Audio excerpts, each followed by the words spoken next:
iconic symbol of the wild and an apex predator that we fear and admire.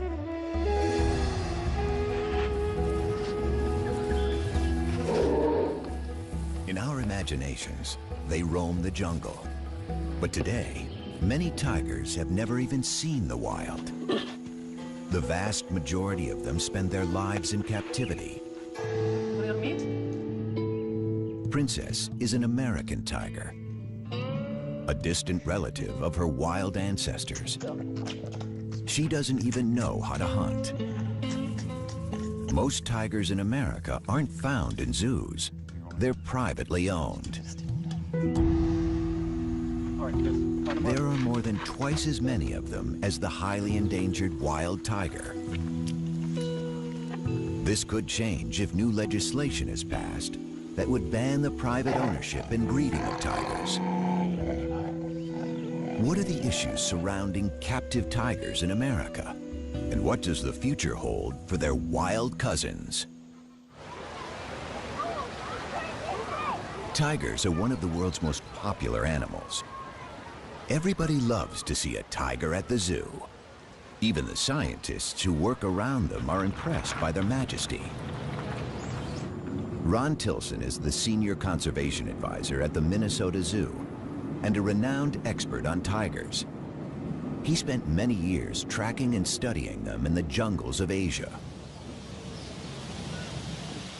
My heart beats faster every time I see one.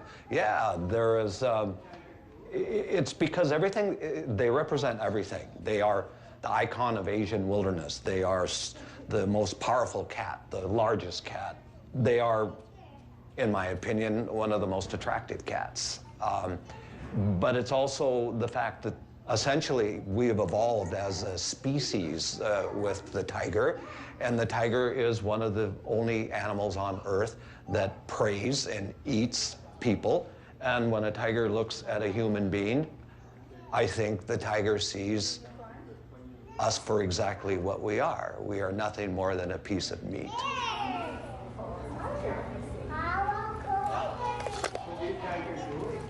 The tiger and the power it represents has always fascinated us. At the beginning of the 20th century, there were 100,000 tigers in the forests of Asia. The first tigers came to America as entertainers. Before zoos and circuses attempted to control their breeding, surplus animals found their way into private hands. Soon, everyone from the rich and famous to companies and sports teams wanted a piece of the big cat. For some Americans, like the character of Tony Montana in the movie Scarface, owning a tiger became a symbol of success.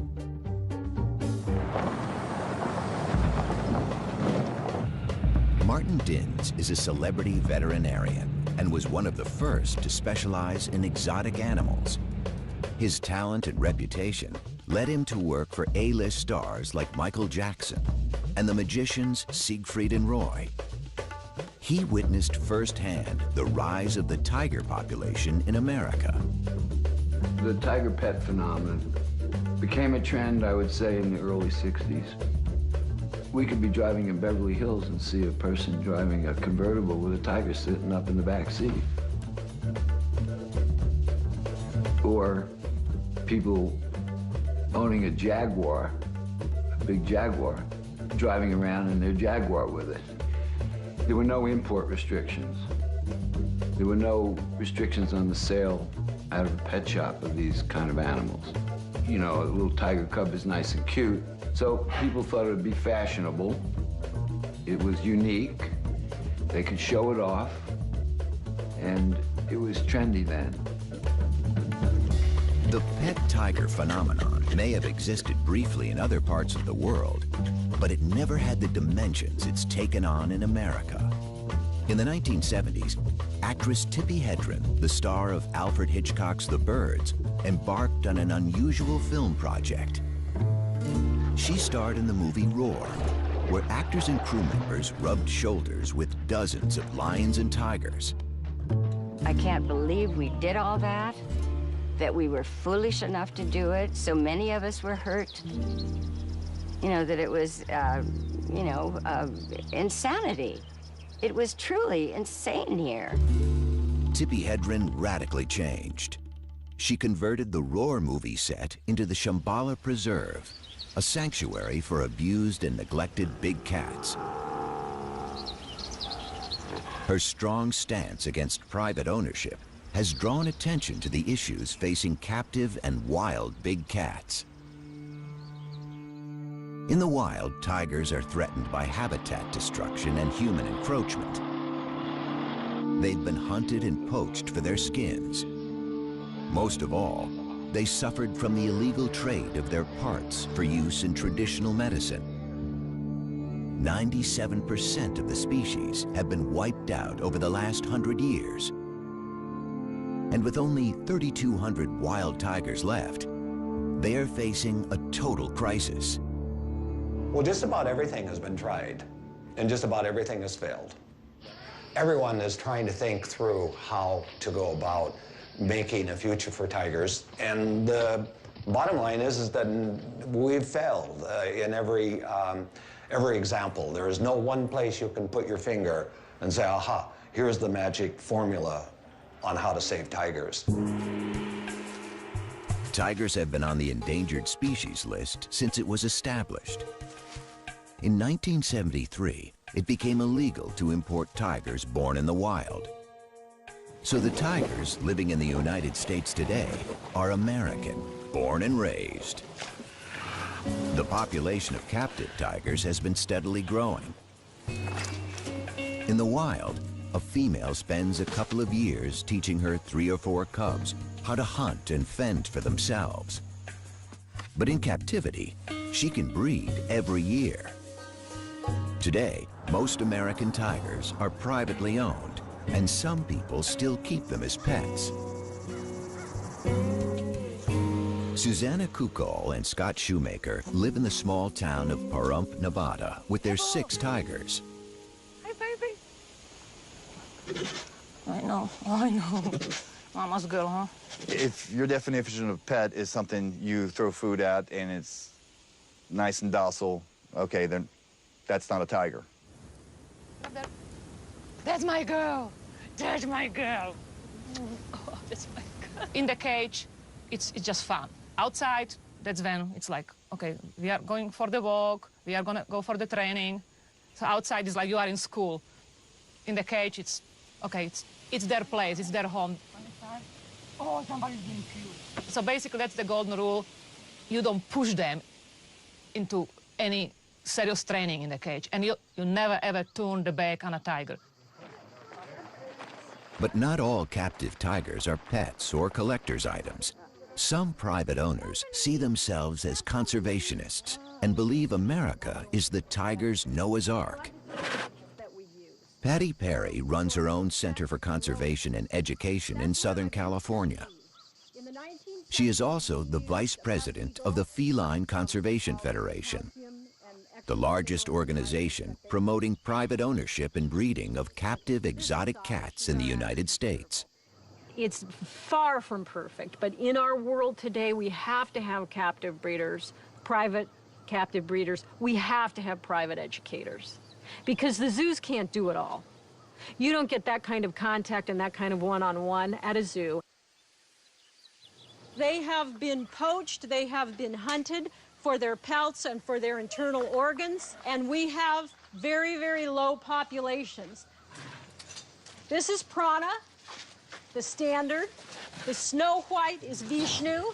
This is my little red-headed stepchild, and this is the one, the golden tabby. He's gonna be our biggest tiger here. The tigers is very much an emotional bond. They respond emotionally. I got them all as babies, so I bottle raised them. So there is that connection. You know, they identify me as, you know, mom with the milk. Who wants to feed a tiger? I'll kind of start on this end and give you guys a chance. I want you to hold the stick. Just hold the stick and put it right through there. Come and have a bite. Okay, who's next? These cats, being 6 generations, Right. you know, captive bred, and their, you know, their primary contact being human beings, are not going to be the same as a cat that's in the wild. It's a completely different animal. But will they ever be domesticated? No. They're wild animals. The wild nature of tigers is seen even among those in captivity. In 2003, famous Las Vegas entertainer Roy Horn was mauled during a performance by one of his beloved tigers. The tiger just grabs him, like, looks to be right around here in this area, grabs him, like, just locks on him, picks him up, and just drags him. We just heard all this commotion behind the curtain, and you could hear. It reminded everyone that even trained tigers are unpredictable and dangerous. For 40 years, those guys did 2 to 3 shows a day. In the beginning, 7 days a week. That's a lot of exposure to a tiger. If you fall down in front of one of these big cats, and especially with tigers, they're gonna carry you off, regardless of what your relationship is with them. He's got a thing for me, Patty. I know, he does. In my career as a zoological veterinarian, I've worked the gamut of facilities and owners that have tigers. There's the zoos, there's the circuses, there's the private collectors. And years ago, there were a lot more of the illicit owners of these animals. But I've worked for all of them, and I don't discriminate. I have done the best I can to discourage breeding by unqualified individuals. But I took an oath, and is it my business to say, no, I'm not going to treat this tiger because you own it privately? That's on the other side of medicine for me. Lisa Ann Takansnick is an attorney in Washington, D.C. Her organization, the Wildcat Conservation Legal Aid Society, is trying to determine the exact number of privately owned tigers. Hey, I'm calling to follow up with you on the tiger research. You were going to finalize some of the numbers for which state are you still working on? What are we looking at? Alabama? The actual number of tigers in the United States is still a matter of speculation. But the enforcement of laws already in place is problematic. Legislation varies from state to state. At the federal level, the Department of Agriculture and the Department of Interior both enforce different laws affecting tigers. There is no single government body responsible for tiger welfare. Well, we don't really know how many tigers are held captive in the United States. It's a very good question because estimates tend to go all over. Some say there's 5,000 cats in captivity, tigers. Some say there's up to 10. The problem with the numbering system is that the 2 federal agencies that are there to enforce our Endangered Species Act and the Animal Welfare Act don't know how many tigers are out there, which is very troubling because we need to get a handle on the number of cats. As hard as it is to imagine, big cats can be found everywhere, even on the 5th floor of an apartment building in the heart of New York City, like on an October day in 2003. This police video shows Ming, a full-grown 325-pound tiger, left home alone by its owner in Unit 5E of a Harlem apartment building. If the number and the location of big cats is a source for concern, a larger concern might just be the irresponsible owners. Screening for them remains difficult. In 2005, near the Ronald Reagan Presidential Library in Moore Park, a stunning example of human-tiger conflict occurred. I saw the tiger right there, just real slow, huge. He was about this high up to the fence. Newly retired George Gross was the incident commander at the California Fish and Game Department. For more than 3 weeks, he chased a tiger on the loose in a residential area. He got no help from the cat's owner, and on a February morning, he had a difficult decision to make.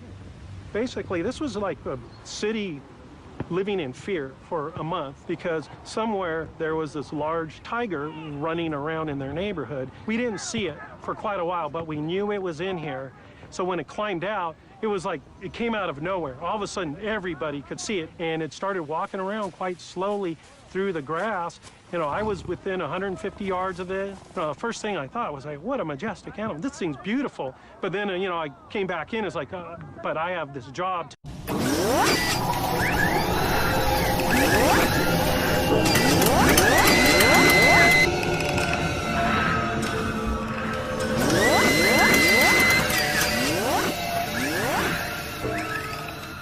To do too.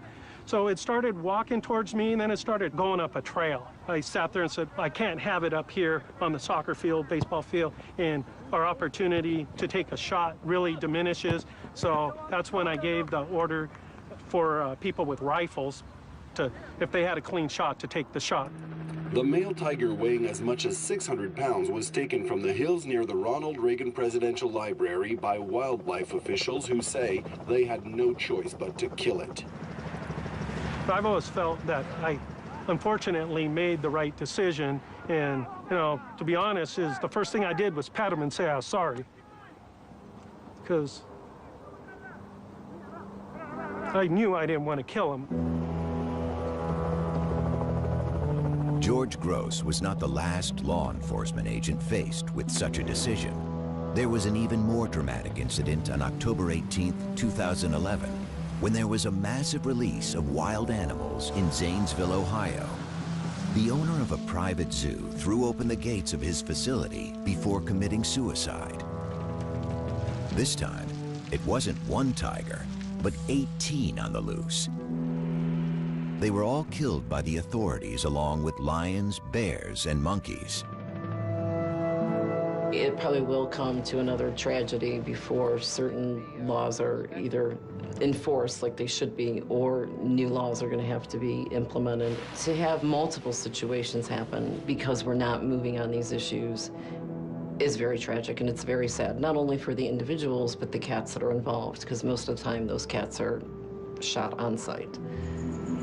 I'd rather see us be in a proactive mode versus a reactive mode. Is it time to ban the private ownership of tigers and other exotic animals?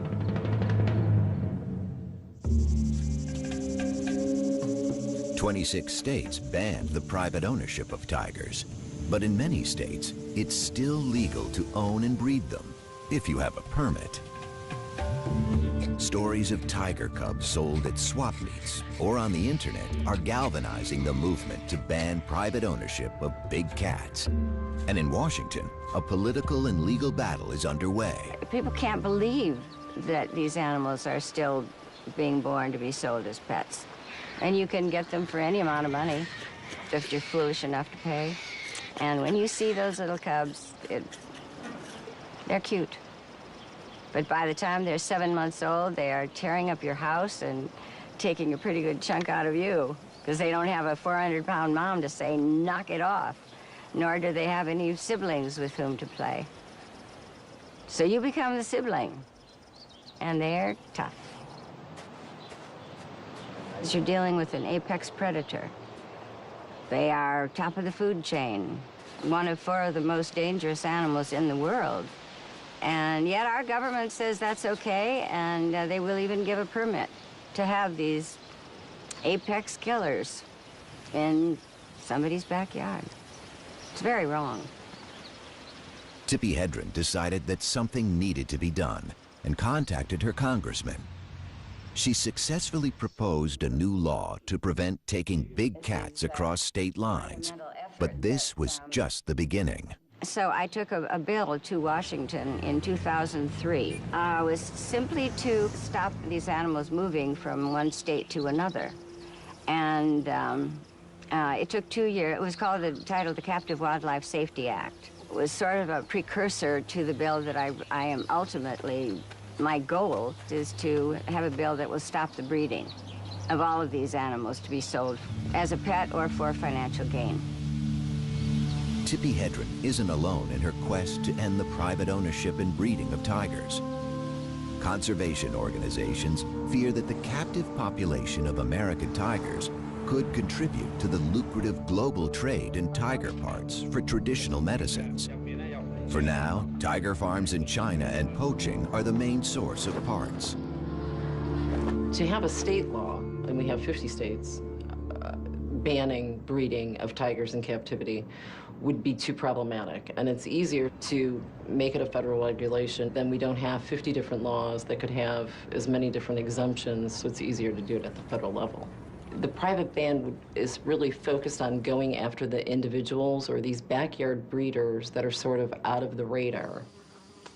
Many private owners who have all their permits believe they have every right to keep tigers. Well, the possibility of a federal ban would be a nightmare. There are more and more and more restrictions all the time. All the time. More and more regulations and more restrictions. You have to, again, you have to be organized. You have to have lobbyists. You have to present your side of it to the right people. It's a political thing. It's a money thing. The organizations pushing for the ban are also concerned about tiger welfare. Even federal agencies have set very low standards of care. A 3x3 meter cage is the minimum requirement. Tammy Tees manages the Wildcat Sanctuary in Minnesota. She has heard countless stories of abused animals and careless owners. Most of the animals, including the tigers at the sanctuary, come from people who think a tiger would make a good pet. We hear all the stories. It got aggressive. It turned on me. I can't find vet care. I lost my homeowner's insurance. You know, I didn't know it'd get this big. I didn't know it'd eat this much. And we tell people a wild animal is not a pet, and it never should be kept as one. Titan behind me, that tiger was illegally owned and should have been seized under the state law. Had he been seized prior to that, his owner would still be alive today. Stopping people from acquiring and breeding tigers motivates animal rights defenders and conservationists, but private breeders defend their practice by saying that if tigers were to go extinct in the wild, it would be better to have captive tigers than none at all. This view is highly controversial. My question is, if you ban these animals, we can no longer keep and breed them, so they will be extinct in captivity. Now they go extinct in the wild. What have you accomplished? You kill the species.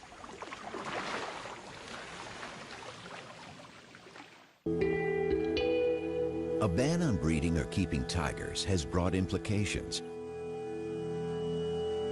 While the United States looks to control unregulated breeding of tigers by private owners, across the world, extraordinary efforts are being made to save tigers in the wild. For Ron Tilson, zoo tigers represent a backup for the wild population. He has been the coordinator of the Tiger Species Survival Plan, designed to maintain healthy and genetically diverse tigers. In the zoo world, we try and have what we call a hands-off management. That means let's not touch tigers, let's not play with tigers, let's consider them really quite dangerous. For the longest time, I refused to even call a tiger by a name. I'm not particularly fond of house names. To me, they're numbers. They're a stud book number, and I see a tiger more as a collection of genes. And what I'm concerned about is the future, way down the line, that these animals still maintain their tigerness. Scientists have divided tigers into 9 subspecies. 3 of them have already gone extinct: the Bali tiger in the 1940s, the Caspian tiger in the 1970s, and the Javan tiger in the 1980s. Surviving are the Siberian or Amur tiger, the Bengal, the Indo-Chinese, the Malayan, and the Sumatran tigers. They are all endangered. And the last South China tigers can only be found in captivity. We know every tiger in the North American zoos, and we know its lineage. We know every parent, grandparent, great-grandparent, great-great-grandparent, all the way back to its wild-caught mother and father. So we know exactly where they came from in Russia for the Amur tigers, and we know who they mated with and who their offspring. So we have these like giant family trees. Unlike most zoos, Most private owners don't know the lineage of their tigers because no one has kept track of their pedigrees. Yeah, there you go, Elvis. Tigers from different subspecies resemble each other, and most breeders aren't interested in keeping subspecies pure. As for subspecies, I don't believe in them. I don't care. And some of them might have more Bengal blood in them because some of them don't actually grow the big, thick fur in winter. Some of them do, so I know they have a lot of Siberian blood with them. The white tiger is the best example of breeding for looks. Loved for its striking appearance, it's not a subspecies, but a color morph, the result of a recessive gene that causes 1 in every 10,000 tigers to be born white. White tigers are almost non-existent in the wild, but they are often bred in captivity. This has made them highly inbred and more susceptible to health problems. And that's not the only consequence of private ownership. People notice that many tigers in captivity might be bigger than in a wild, because in a wild you need to stay athletic to catch prey. In captivity, they get their food served basically on a silver platter. And one of the reasons many tigers in captivity are huge, they are simply fat, they are obese, not good for their liver. A lot of the stuff American tigers are fed, it's basically stuff we eat, it's from supermarket. Some of the meat might have some hormones in them. The other theory is some breeders might selectively breed for bigger size because it looks impressive on display. Huge tiger, it looks more impressive than small tiger. Might be simply because they just don't exercise as much as the ones in the wild, because any cat